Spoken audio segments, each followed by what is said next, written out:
स्वागत है बायोलॉजी के दिवाकर सर के क्लास में। आज का जो टॉपिक हमारा है वो फर्स्ट ईयर +1 +2 11th और 12th दोनों के लिए है। नीट में भी इससे सवाल आते हैं। आज हम अध्ययन करेंगे, आज हम स्टडी करेंगे जीव जगत की विविधता, बायोडायवर्सिटी के बारे में। तो बायोडायवर्सिटी है क्या, इसकी परिभाषा क्या है, जीवों की विविधता है क्या, कौन से जीव की संख्या कितनी है, बायोडायवर्सिटी शब्द किसने दिया था, इन सब के बारे में आज हम अध्ययन करेंगे। तो सबसे पहले स्टार्ट करते हैं। बायोडायवर्सिटी जो शब्द है वह ग्रीक भाषा के दो शब्दों से मिलकर बना है, बायोस प्लस डाइवर्सस। तो बायोस का मतलब होता है लिविंग ऑर्गेनिज्म या लिविंग मैटर या सजीव कह सकते हैं। डाइवर्सस का मतलब होता है डाइवर्सिटी यानी विविधता, मतलब जीवों पृथ्वी पर, जो परिभाषा इसकी है, पृथ्वी पर पाए जाने वाले जीवों की विविधता बायोडायवर्सिटी कहलाती है। विविधता का क्या मतलब है यहाँ पे? विविधता मतलब अंतर, डिफरेंस। आपने देखा होगा कि पक्षी उड़ रहे हैं, मगरमच्छ स्विमिंग कर रहा है, तितलियां भी उड़ रही हैं, मनुष्य चल रहा है, बाज उड़ रहा है, शेर दहाड़ रहा है, दौड़ रहा है। तो इसका मतलब क्या है? सभी सजीव हैं लेकिन उनमें बहुत अंतर है। उसी अंतर का विज्ञान के जिस शाखा में अध्ययन करते हैं वह क्या कहलाता है? बायोडायवर्सिटी कहलाता है। ठीक है, अब हमको परिभाषा पता चल गई। बायोडायवर्सिटी शब्द का प्रयोग सबसे पहले W.G. रोजन ने 1985 में प्रयोग किया। मतलब सर्वप्रथम जो शब्द बायोडायवर्सिटी का है उसे देने का श्रेय W.G. रोजन 1985 को जाता है।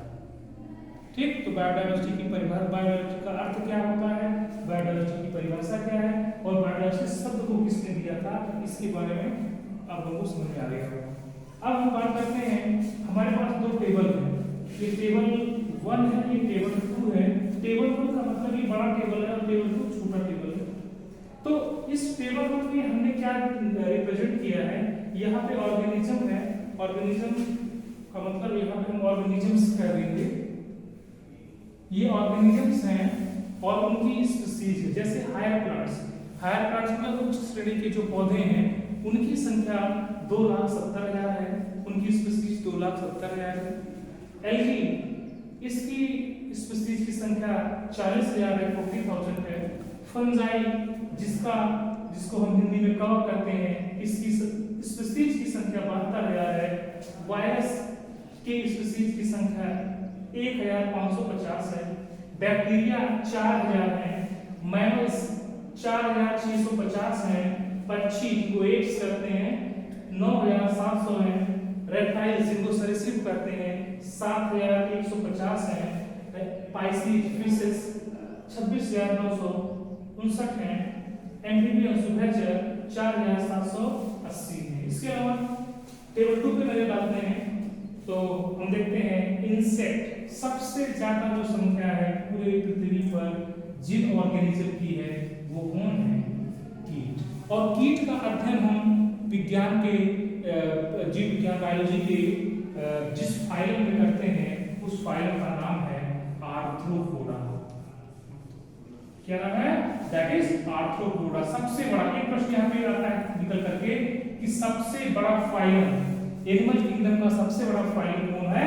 आर्थ्रोपोडा। क्यों सबसे बड़ा है? तो उसका रीजन ये है कि इनके नंबर ऑफ स्पीसीज बहुत ज्यादा है, 10,25,000। ठीक है, अभी बहुत सारे स्पीसीज खोजे जाने बाकी हैं। तो ये जो डाटा हमने दिया है अप्रॉक्सीमेट टेबल 1 टेबल 2 का जो डाटा है वह एग्जैक्ट अप्रॉक्सीमेट डाटा है। ठीक है, अभी इसमें कुछ नई स्पीसीज खोजी जानी है और कुछ स्पीसीज इसमें विलुप्त भी होने वाली है।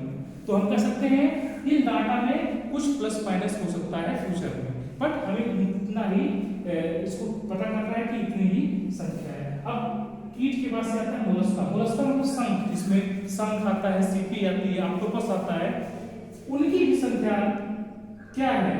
70,000 है। जैसे आर्थ्रोपोडा फाइलम है उसी तरह से मोलस्का एक फाइलम है और मोलस्का के सदस्यों की संख्या कितनी है? 70,000। उसके बाद निमेटोड्स आते हैं, निमेटोड्स की संख्या 25,000 है। फिर प्रोटोजोन्स आते हैं जिनकी संख्या 40,000 है और अदर्स में 1,10,000।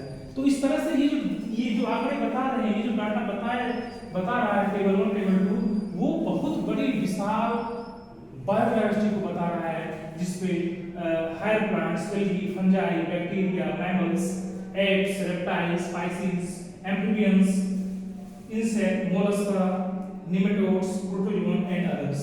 अलग-अलग जीवों की संख्या अलग-अलग है। ये दर्शाती है कि बायोलॉजी अपने आप में कितना जटिल सब्जेक्ट है। अगर कोई व्यक्ति रिसर्च करना चाहे हायर प्लांट में, तो एक प्लांट के ऊपर रिसर्च कर सकता है। बहुत बड़ा फील्ड है ये। तो कहने का मतलब ये है कि ये टेबल भी हमें बता रहा है कि जो बायोडायवर्सिटी की संख्या है वह अपने आप में बहुत बड़ी संख्या है, ठीक है, और अभी बहुत सारे जीवों का खोया जाना बाकी है, ठीक है। और इसके अलावा हम ये जानेंगे कि अभी भी बहुत सारे जीवों को खोया जाना बाकी है और बहुत सारे जीव विलुप्त के कगार पे हैं। बायोडायवर्सिटी का संरक्षण करना बहुत जरूरी है। नहीं अगर हम संरक्षण करेंगे तो आने वाले दिनों में, आने वाले समय में इनमें से बहुत सारी स्पीशीज विलुप्त होने के कगार पे हैं। आपको पता होना चाहिए कि ये जो ऑर्गेनिजम्स हैं वो विलुप्त क्यों हो रहे हैं। सबसे मेन कारण है कि इनका आवास डिस्ट्रक्शन, इनके आवास में दिन पर दिन कटाई हो रही है, इनके आवास को खत्म किया जा रहा है। दूसरा सबसे मेन कारण प्रदूषण है। आज नदियां प्रदूषित हैं, वायुमंडल में विभिन्न प्रकार की गैसें निकल रही हैं, एसिड रेन हो रहा है। तो इसका सबका प्रभाव, बैड इफेक्ट कहाँ पड़ता है? इन ऑर्गेनिज्म से पड़ता है। तो आज की क्लास में हमने सीखा कि जैव विविधता क्या है, इसकी क्या परिभाषा है, इसका क्या अर्थ है, इसको किसने दिया था, और हमने टेबल 1 और टेबल 2 के माध्यम से ये देखा कि पृथ्वी पर सबसे ज्यादा किस जीवों की या किन जीवों की स्पीशीज सबसे ज्यादा है। तो हम देख रहे हैं सबसे ज्यादा संख्या इंसेक्ट की है, उसके बाद जो संख्या है वो आती है इसकी हायर प्लांट्स की आती है, और उसके बाद से फिर अन्य आते हैं। तो इस तरह से हम आज की क्लास में बायोडायवर्सिटी के बारे में सीखा। मेरा अनुरोध है आप से, अगर मेरा क्लास आपको अच्छा लगे और आपको कुछ क्लासेस सीखे हों तो इसे जरूर समाज में लाइक, शेयर और कमेंट करें। धन्यवाद, थैंक यू।